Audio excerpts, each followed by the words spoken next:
Welcome to CISO Insider, Nightfall's chat with Chief Information Security Officers. We host CISOs from different industries to discuss their pathways to the role, the challenges they face in their everyday work, and lessons they can share with anyone aspiring to become a CISO. This podcast brings you into the world of cybersecurity and gives you a window into the most brilliant minds in the business. I'm Chris Martinez. Today on CISO Insider, MongoDB Deputy CISO Chris Sandulow joins me for a discussion on the challenges and opportunities he faces in his everyday work as a data and security steward at one of the leading document-oriented database services. One big idea rises to the top in our chat: how a risk-based approach to issues and productivity flexibility allows his teams and org to do their best work as security practitioners and as individuals. This approach is based on empathy for his teams, understanding customers' needs, building a non-toxic team for continued success, and creating the right work-life balance at MongoDB. This plus a lot more is ahead on today's episode. Please join us in welcoming Chris to CISO Insider. Thank you, Chris, for joining us today on CISO Insider. How are you doing? I'm doing great. Thank you so much, Chris. I really appreciate this opportunity to chat with you today. Thank you so much.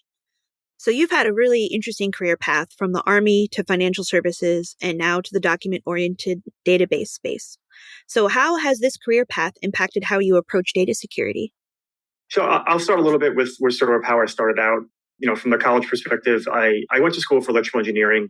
At the time, this was 2004-ish. So at the time, information security was not a very mature field, and there were not a lot of practitioners in there. But from a college perspective, I studied electrical engineering, honestly, because I had a love of audio, and I used to build amplifiers and crossovers and drivers. And I went to school just to learn more about this. I ended and left college thinking I would be building robots, and I landed my first job at the Department of Defense working for the U.S. Army. While I was there, I met some of my best and closest friends, and we all sort of branched out working in different branches of security. When I left the military, I focused my career on taking a number of different, very technical roles in different domains.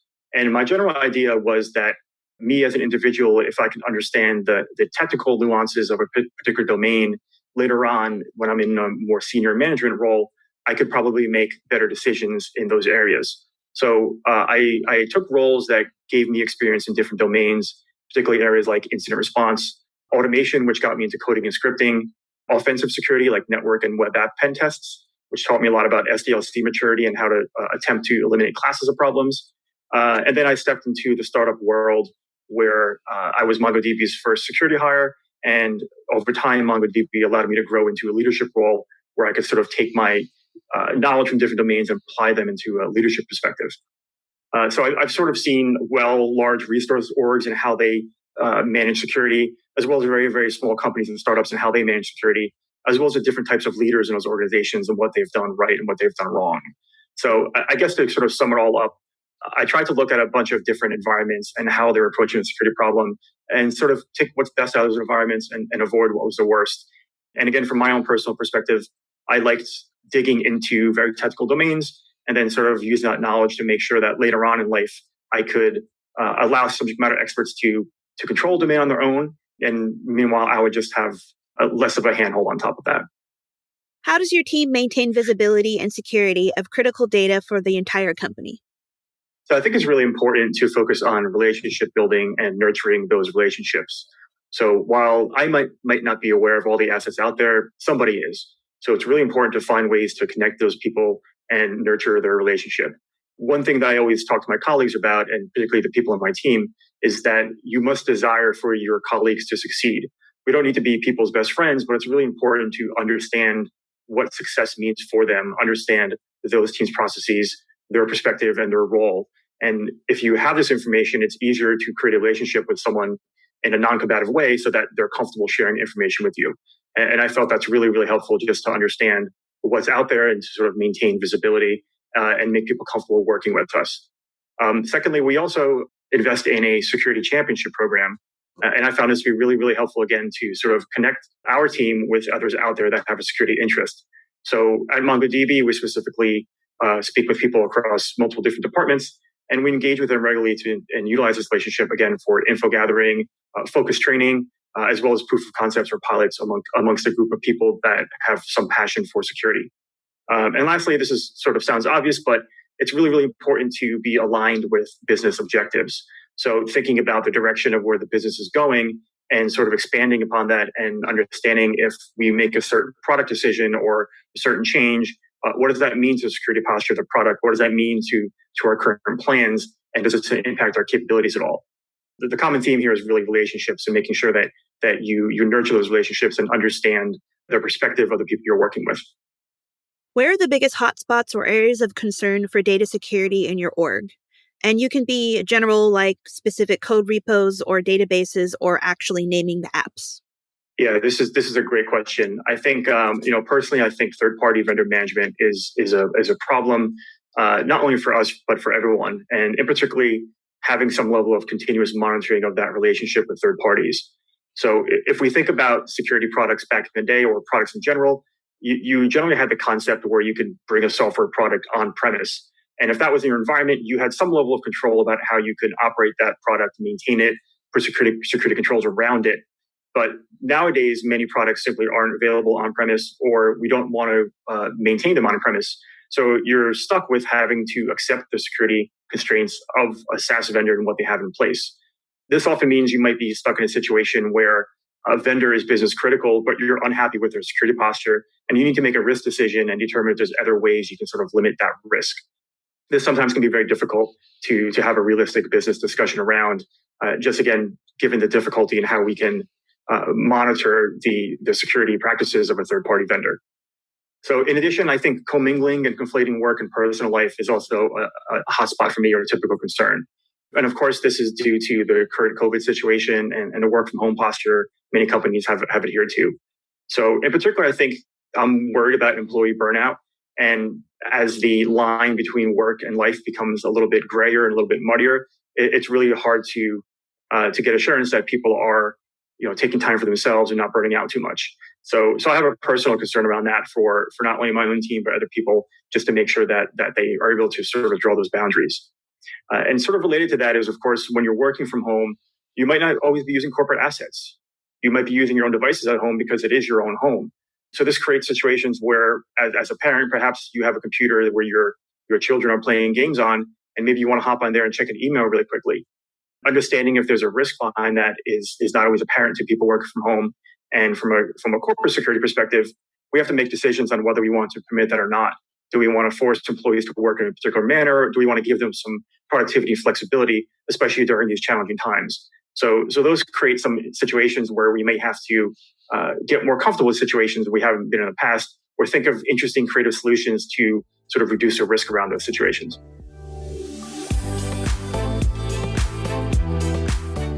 Now we're going to get into some questions about the security leader role. What unique challenges is your security organization facing in the new landscape of rapid cloud adoption and remote work? Yeah, that's a great question. I think particularly you said rapid cloud adoption, which is a key part of it. So I had mentioned earlier that a concern of mine is third-party vendor management, and that's a part of this sort of SaaS proliferation, or the proliferation of add-ons or things you could extend existing programs with. So again, in many of these cases, it's sort of a take it or leave it with respect to the security that a particular vendor, a particular product may have. And this creates situations where you may have to not permit a certain piece of software or a certain extension because it's just not mature enough for your security needs. One particular area of focus, I think, is just browsers, and to think about browsers as not really a new operating system, but the type of controls that you would want to put on an operating system or an endpoint. You have to think about, do I still have these similar type of controls in a browser? So we think about things like browser extensions, or even when you look at it, when you work through a certain application in a browser, you can often use OAuth or other protocols to integrate a third party with your data. And that becomes very, very difficult to manage. And some of that management processes are now on the employees themselves. So again, thinking about the work from home environment, people using personal devices, and a lot of work happening through a browser, it becomes very difficult to get some kind of assurances around browsers and how people are working in browsers, and if the security controls are up to snuff there. So I think this is an interesting area to focus on, and how we could sort of, again, enable employees to use the tools that are best for their productivity in their environment, but also get some assurance around how they're extending the usage of certain tools, and making sure that they're not using anything that's Trojan or anything that's malicious. So MongoDB has been around for a long time, and it's easy for big companies with a long history to have this kind of seen-it-all mindset. How has MongoDB's approach to solving data security problems evolved over the last decade as a company? Yeah, that's a great question. I'll start a little bit about some of my philosophy around providing solutions. So, in general, I think it's really, really important to always make sure you provide a risk-based solution or a risk-based approach. It sounds kind of obvious, but a one-size-fits-all is probably the worst answer in most cases. Or in other words, if you're just giving the same textbook answer to a problem, you're not really providing a whole lot of value. So again, going back to the concept of nurturing relationships and understanding others' missions, that's really important. And that really drives giving pragmatic solutions or solutions that others will really appreciate because they understand you're thinking about their context. Nurturing relationships and continuing to explore is really, really important. Lastly, finding different ways to incentivize people to come to you and work with you. So championship programs, calling out, even marketing different sort of successes is really important to incentivize others to want to work with you. I'm very strong in this particular point, probably because I've seen this work very poorly in other organizations. Particularly, some security teams are often seen as combative, that they add friction to a process, and that ultimately results in situations where people want to go around the security team and not work with them. So again, that empathetic sort of nurturing approach I've found to be very helpful to learn more about the people you're working with. Particularly to MongoDB, so the journey of MongoDB has been very interesting. When we first started, we largely sold on-premise enterprise software. And in this case, we would sell licenses and our customers would install software in their environment, and they largely would be responsible for the management of that software and the data being used by the software. Fast forward now, we as most companies are now focusing on offering a cloud-based solution because this is mostly what our customers want. So in that world, the focus for security changes quite a bit, less of corporate and less of SDLC on the on-prem product to be more about customer trust and nurturing that customer trust and getting customers comfortable with the product environment and how you're protecting it. And what we found to be really, really valuable here is really getting to a point where you have multiple independent third parties performing an audit and attesting your controls over periods of time, and then exposing that information to your customers so they can see that not only are you marketing that you have great features, but you have an external third party telling you this as well. And I think it's also really important on the product side, really to completely understand your customers. And particularly in the SaaS space, there's always going to be some set of customers that are not comfortable moving to the cloud or have certain workloads that are just very, very sensitive. So we've tried to understand and work with them and provide very specific features that gets them more comfortable. Particularly MongoDB, we have a very, very great feature called client-side field-level encryption that allows our customers to seamlessly encrypt data on their side as a client and work with the data seamlessly to the point where our cloud service is really only storing encrypted bits, and we can't see under any circumstances what they're storing. So features like that, as well as our operational maturity demonstration, goes a long way in helping our customers from a customer trust perspective and for sort of landing that business. What insights can you share as a leader in the technology space, both as an organization and as an individual security practitioner? Sure. So I think it's really important to educate and make your peers and other senior leaders aware of the goal of your security program. Again, this might sound kind of obvious, but it's important to state that the goal is not to make a hardened shell that's completely impenetrable, that can't be hacked. That's nearly impossible, or if it was possible, it would be infinitely expensive. So really the discussion should be around raising attacker cost and making it sort of non-feasible to attack certain parts of a company because it would be too expensive for an attacker. We are resource constrained, but so are the attackers, and the attackers are not going to go after something that's very, very hardened. But I think sort of selling this point and making everyone aware that this is your objective is a key point in sort of understanding how risk decisions and risk discussions should go. In particular, I'm a big fan of using tabletop exercises to highlight this and to sort of raise awareness, particularly among executives. We've had a lot of success in doing that. Secondly, I think building a non-toxic team is really, really important, and arguably more important than building a team of technical wizards or very, very rock star type engineers. And again, this goes back to the point that I personally feel that having strong relationships and nurturing those relationships with other parties is really, really important. And that's ultimately how we become successful. And lastly, internal to the team, having a non-toxic team is extremely critical because this team will be working on incidents. You're gonna be working in situations in a high stress environment where timing is critical, and making sure that team works together very efficiently and very well is absolutely critical to being successful there. Also, I think it's really, really important as you become more senior to sort of protect your time more. So in particular for me, I transitioned from a hands-on engineer to more of a senior manager and senior leader. And over that time, you will have an unlimited number of people that want to talk to you, probably just as many people that you want to talk to. There's vendors that want to talk to you, and there's never enough time to talk to enough people to do your project work, and somehow behind all that, make time for yourself and for family life. So it's really, really important to find a way to protect your time and make sure that you carve out time for what's important for the business, and then otherwise protect time so that you're not sort of always running out of time. And lastly, staying up to date is critically important. So stay in touch with your vendor community, stay in touch with the open source community, utilize your own personal networks, whether that be Slack organizations, LinkedIn, or your own personal connections, but being on top of what's happening in the news, how others react to certain incidents, and what capabilities are out there is absolutely critical to make sure that you're in the know of the best solution to the current problems today. Can you elaborate on some of those tabletop exercises that you do? Yeah, absolutely. So, topic-wise, we tend to stay on whatever's forefront in the news. So in particular, our objective here is to raise awareness amongst other people that are not security professionals. So they'll have the level of knowledge that you would see it on like a CNN.com front page, very high level, this sort of hack thing happened. So we try to construct a scenario that includes that level of detail, but also includes areas within the business that we could use additional guidance on and how we want to solve that particular problem. So I'll give you one critical example. So ransomware is a great example. And the general idea of, could we be ransomed here? What would that look like? How would we respond? What would it look like to our customers? Do we have the appropriate playbooks to respond for different teams, whether that be comms, engineering, or other teams? These can lead to a lot of really, really interesting discussions, and also highlights to different leaders that they may have gaps that we need to address. In your cloud-first world, how are you thinking about securing all of your cloud infrastructure and applications? Where are the biggest gaps, and where are the best learnings coming from? Not to repeat the same point again, but the third-party vendor management is really important, and just really understanding what companies or what vendors have different ways to access different parts of your systems or different parts of your data. So getting a handle on that is critically important. More specifically, a common problem I think is static credentials, or the credentials those third-party vendors use to work with you.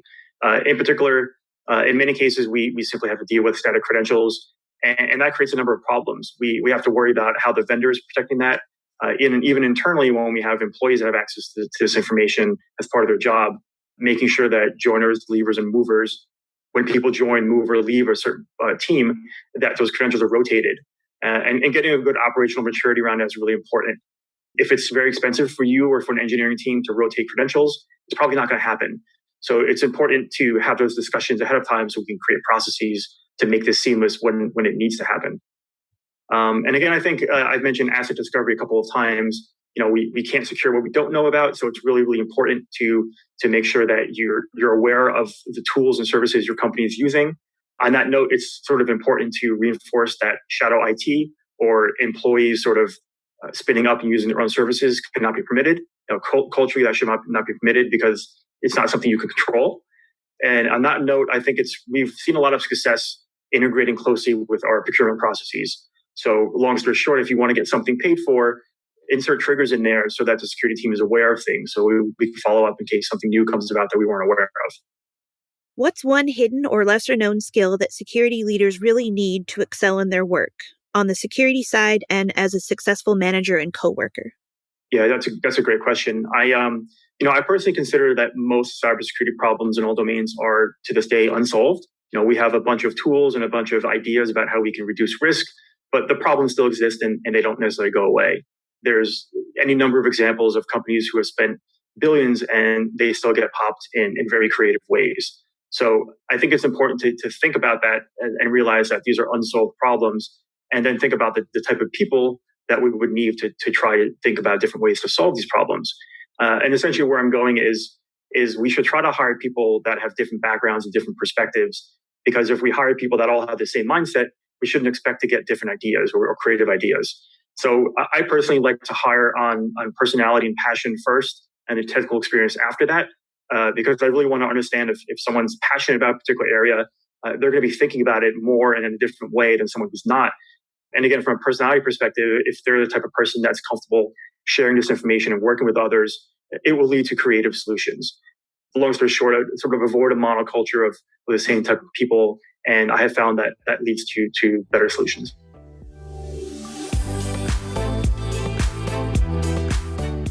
We're going to take a brief break and get back to more questions with Chris Sandulow from MongoDB. You're listening to CISO Insider from Nightfall AI.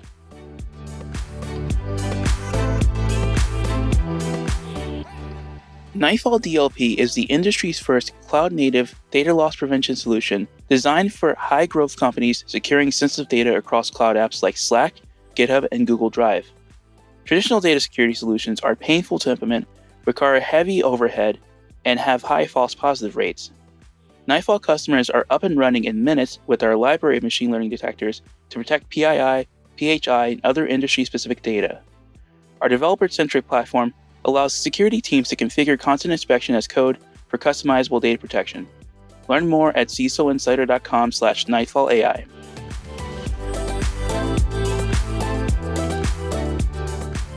All right, our next section is the lightning round. What motivates you to get out of bed every day as a security practitioner? Definitely my son and my family and my wife. I think that's most important. But on a more serious note, I think realistically, seeing my team's output.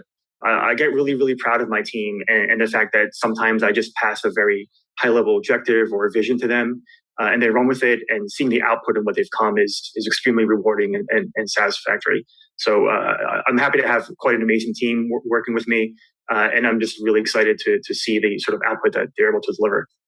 Yeah, I think that feeds into the next question we have here, which is, what are the top 2 lessons you've learned from your team in the last year?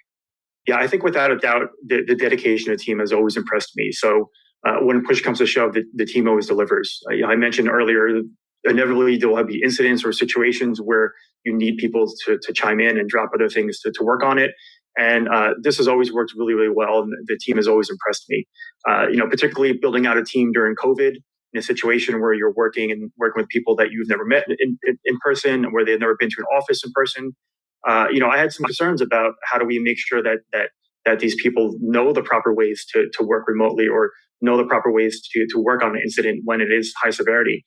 But all those concerns were unfounded. And really, I was just continuously impressed by the team and the dedication of the team. So now that things are opening up again, we're trying to get out of the COVID funk.